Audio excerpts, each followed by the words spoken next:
Welcome to Strickland's and Friends. Today we're making a really fast and easy breakfast that is warming and delicious and uses one of my favorite ingredients, steel cut oats. So we have a few different kinds of oats. There are whole oat groats, which are hard to find, at least in Montgomery, Alabama. I have found them in one store, and that is our health food store that's on Atlanta Highway if you live in Montgomery. But they're a different texture than what you'll find with anything else. Right.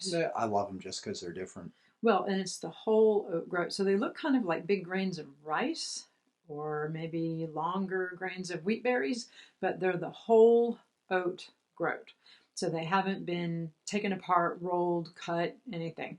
And then steel cut oats are the next level down, which basically means they take the whole oat groat and they cut it with steel blades, steel cut oats. And then whole rolled oats are what most people think of when they think of oatmeal, whole rolled oats. And that is when they take the whole oat groat and they roll it between really large flat surfaces. Could be stone, could be metal, but they roll it out flat and you lose the outer grain of the oat kernel in that. So we don't want to do that. So the steel cut oats actually have everything in them. Yeah. Should we consider them second place behind oat groats? Yes. But they've got everything in them. But they've already been cut up, so they're not an intact oat. Okay. So if you look at the hierarchy of oats, we would go oat groats, steel cut oats, whole rolled oats, and then next would be instant oats and oat flour. Because the instant oats have lost more of their instant oats are these insoluble fiber?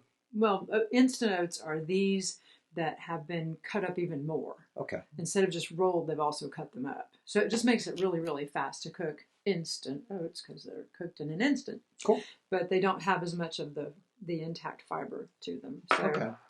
So anyway, we're going with our number 2 option because it cooks faster. Cool. So, but we should probably do a video on cooking with oat groats too. So, all right. All right, so here we have an instant pot. Yeah, so you can just move those out of the way because we're not going to use them. So I have my instant pot. This is going to make steel cut oats in like 10 minutes. So it's great to start in the morning as you maybe are getting up and getting ready for the day. Put everything in, turn it on, and then go get dressed and do all the other stuff you need to do. And when you come back, it's probably ready. So we're going to start with 1 cup of steel cut oats, and I'm using this kind, which are sprouted steel cut oats. Any kind of steel cut oats would work. And we'll put them in the Instant Pot. And then I have 2 cups of water. So that was 1 cup of oats, 2 cups of water. And then I have about 4 dates that I pitted and cut into little chunks. You could also use raisins. So if you don't like dates, use raisins. If you don't like dates or raisins, maybe dried cranberries. That could be good too. So that's about 4 or maybe like 1/3 of a cup. And then I have 1 whole chopped up apple, which could be the apple of your choice. An ambrosia apple is what I cut up, but we also have Cosmic Crisp. We have several different varieties of apples. So I just went with ambrosia to see what that would taste like. So we're putting 1 whole ambrosia apple. So the apple you're putting in there now is going to wind up pretty mushy, right? Oh yeah, it'll get cooked in there, which is good because then it'll sweeten. And notice we're not using any like sweetener of any kind except for the dates and the apple. And then I have 1 2 to 3 inch cinnamon stick that I'm going to stick in there. Just pop it down in there. Okay, just stir it around a little bit. If you want to, you could add a pinch of salt. I'm using this kind of cinnamon, these really large organic cinnamon sticks, and I just broke one in half because these things are like 6 inches long. But they had them at Costco the other day. Organic cinnamon sticks. Cool. That's a lot. I know, and the price was really good. So, and then we also have toasted chopped walnuts that I am not putting in the Instant Pot because if you put those in, they're just going to get mushy. So we don't want to do that. We want to sprinkle them on top at the end. So take our lid, pop that on. I can get it to go on here. There we go. It worked. And then we're doing 10 minutes. Let's see if I can turn it toward me so I can see what I'm doing. 10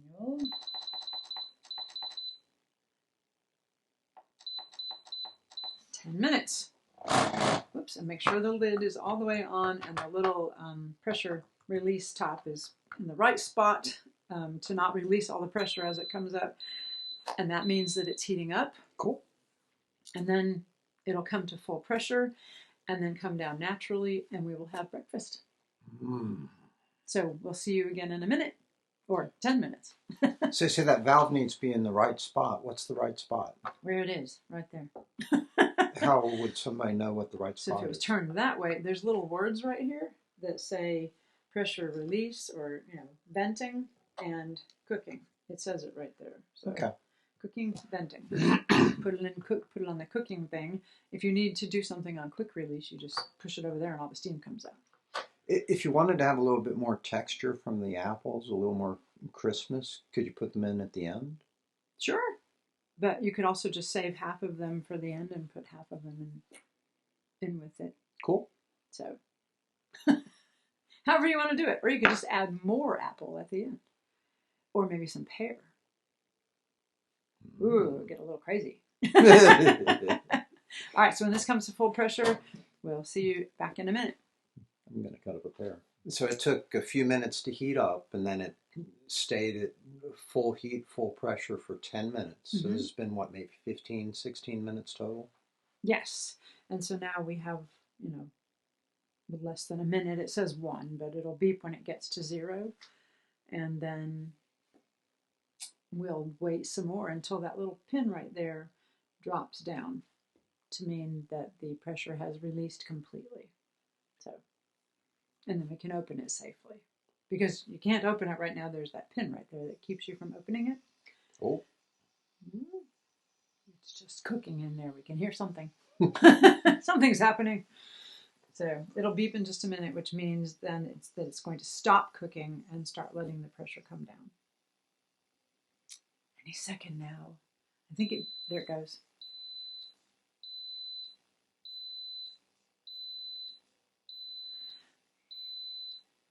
It beeps 8 times, 9, 10. Okay, 10. It beeped 10 times that time. That's weird. I thought it beeped 8. Okay, I just lose count. So it beeps like 10 times to tell you that it stopped cooking, and then you can see that it says that it's now at, it says L0000. So the temperature is coming down, which means it's all cooked, but we have to let the pressure release before you open it.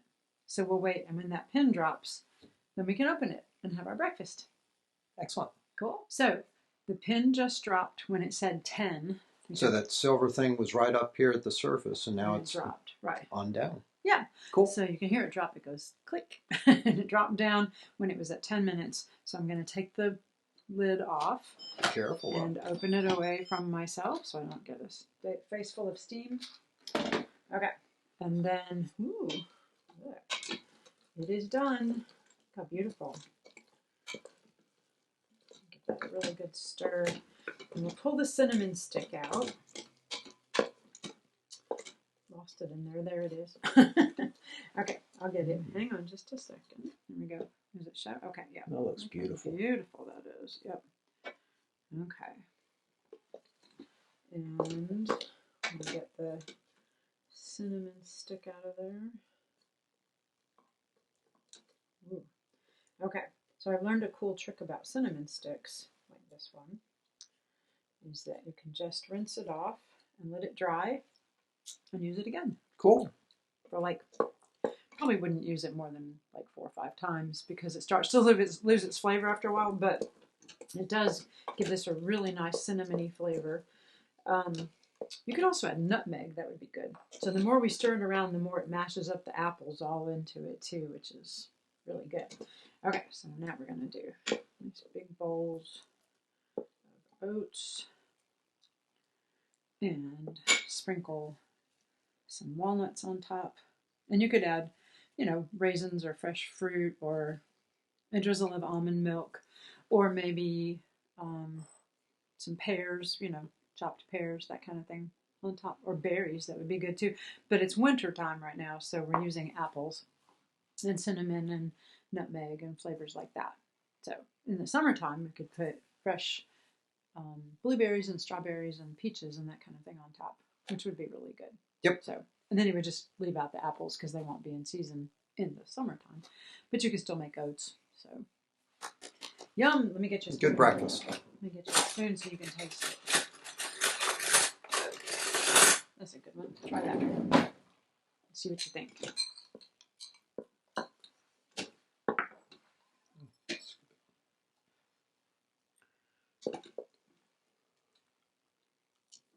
Probably pretty hot. What do you think? Mm-hmm. Good? It's really good. Okay, good. Yay! That is a lot of oats. I'm just dropping them all over the counter. I love the way the steel cut oats give you a little bit of texture. Mm-hmm. It is really good. It beats those little instant packets that we had when we were little that you just pour boiling water in and they're filled with sugar. Ah. When we were little, I had one at the last hotel we stayed at. Oh yeah, well that's true. They do have them in hotels. Which okay, if it's if it's your only option in the hotel because the other option is like sausage and eggs and stuff, then That's good. Yeah. Something to be thankful for. Then yes, exactly. Then go for the give me some more. Then go for the little instant oatmeal packets. That's fine. But, all right. Yum. So try this at home and then let us know what you think. Thanks for watching.